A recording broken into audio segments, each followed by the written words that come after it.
morning is Genesis 49 and 10. And it says, "The scepter shall not depart from Judah, nor a lawgiver from between his feet, until Shiloh comes, and to him shall be the obedience of the people." Again, Genesis 49 and 10. I want to talk about don't run the light. Don't run the light. I taught on Judah last night, and I want to expand a little bit on it this morning from this verse, Genesis 49 and 10.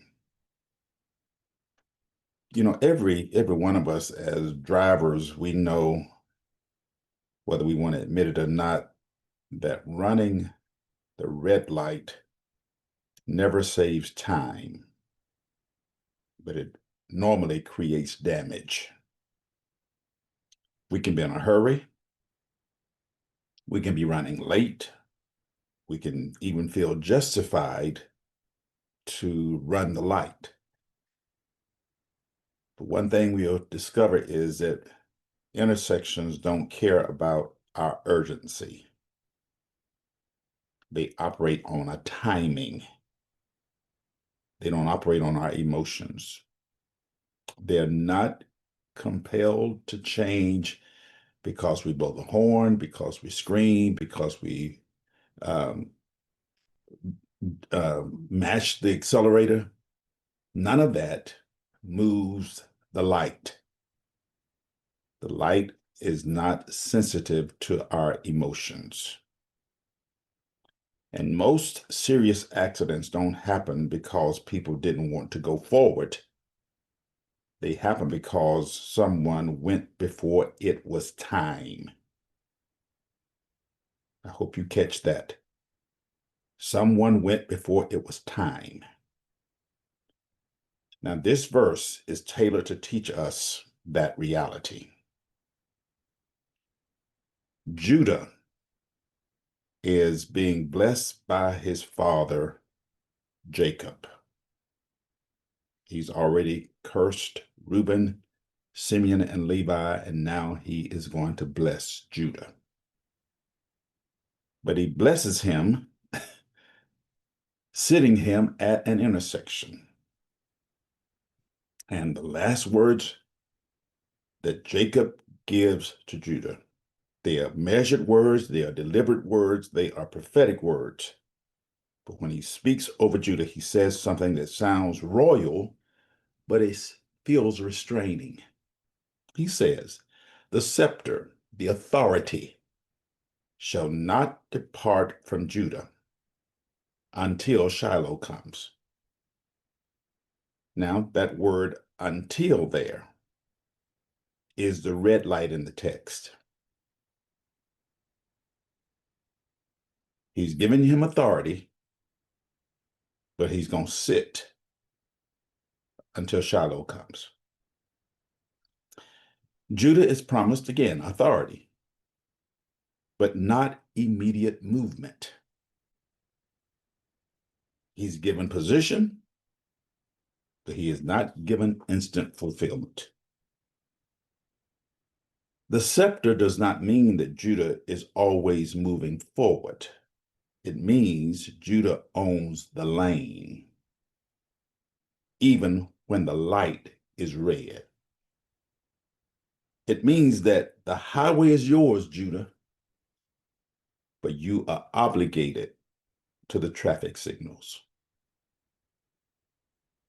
So Judah is going to be given authority without motion. The scepter shall not depart from Judah. And here's where we often misunderstand authority, because we think authority always looks like progress. But scripture shows us that sometimes authority looks like waiting in place.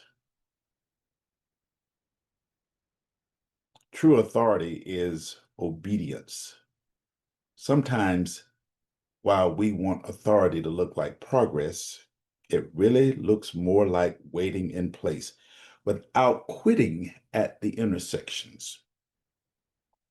Because when we know anything about Judah and the people of Israel, Judah was going to later experience slavery in Egypt,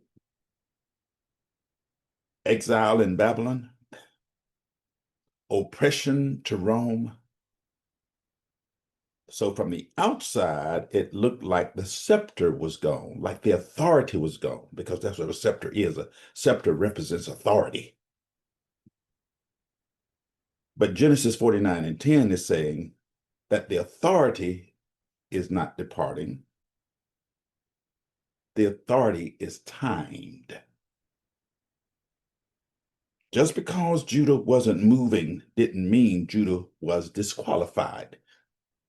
I'm saying something to somebody this morning. Just because Judah was not moving at Judah's pace did not mean that Judah was disqualified. You know, most of our challenges and our struggles aren't about us going backward. They're about being stopped longer than we expected. Most of our struggles are about sitting at the light, and the light won't change. We're doing the right thing, but the light hadn't changed. Faithful, but nothing seems to be opening. Praying, but answers feel delayed. That doesn't mean you're out of position. And if you listen to your friends and associates, they're going to tell you, like they did Job, you're out of position. But it means you're at an intersection, hear me well, you're at an intersection that God controls. You don't control it. You don't change the timing. God does. So waiting does not mean you've wasted time. And you've listened to too many people that tell you when you stop, that means you're stuck. Stop does not mean stuck. Got to stop listening to the wrong people, because the wrong people might force you to run the light. Just because you're stuck don't mean you're stuck. And you're going to be tempted to run the light. Oh, there are people on this call right now that are tempted to run the light. What does running the light look like? It's when you force a relationship. That's running the light. When you cut ethical corners, that's running the light. When you rush decisions, when you abandon integrity, that's running the light. But movement before authorization always creates consequences. And Genesis 49:10 teaches us that God values timing as much as direction. Oh, you know the direction you ought to go, but do you understand God's timing? You know you need to turn left or turn right or go straight. But the timing is based on the light changing. Judah's assignment was not to force fulfillment. He has received a blessing from his father as his father is transitioning. His father gives him authority until Shiloh comes.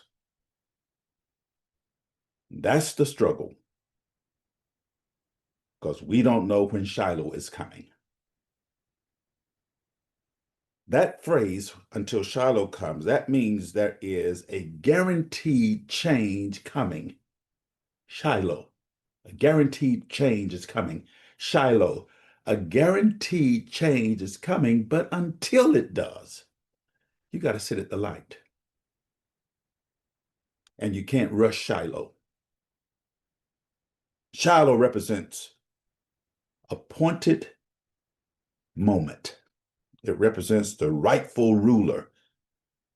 It represents the signal that says yes, now.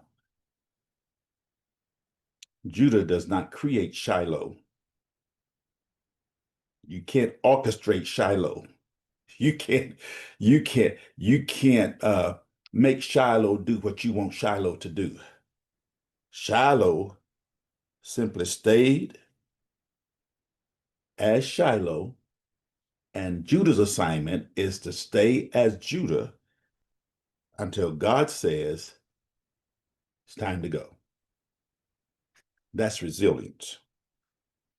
That's what God tells us to do. I know I'm taking more time than I need, but I need to, I'm taking more time than I want to, but not more time than I need, because somebody needs what I'm saying today. Because when you're sitting at the light, you think that the scepter has departed. No, you still have the scepter.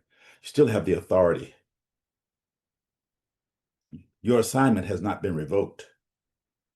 You're just placed at the intersection, and you got to wait until the light changes. And the light will change. No red light lasts forever. When that signal changes, movement will be safe, progress will be authorized, and momentum will be unhindered. Until then, don't run the light. Don't abandon the lane. Don't panic and pause, because authority that waits is still authority.